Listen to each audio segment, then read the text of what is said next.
Na velikosti záleží a ve StoragePortu najdeme tu správnou i pro vaše věci. Michalovi v létě překážely lyže, v zimě kola a při jarní rekonstrukci velká skříň. Všechno se vešlo do Eska. Vejde se tam až 30 krabic, 4 kola a nábytek z jedné místnosti. Stačí vteřina a může být váš. Filip a Luisa se rozhodli přestěhovat z velkého domu do malého bytu. Do MK se vlez skútr, snowboard, pneumatiky od auta a i celá dodávka nábytku se sentimentální hodnotou. Ještě chvíli a můžete ho mít taky.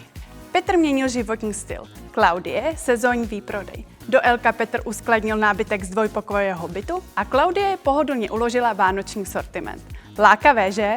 Když jsou vaše plány větší než vaše možnosti. Do XLka Tomáš přestěhoval celý svůj 3pokojový byt, když se k němu nastěhovala tchýně.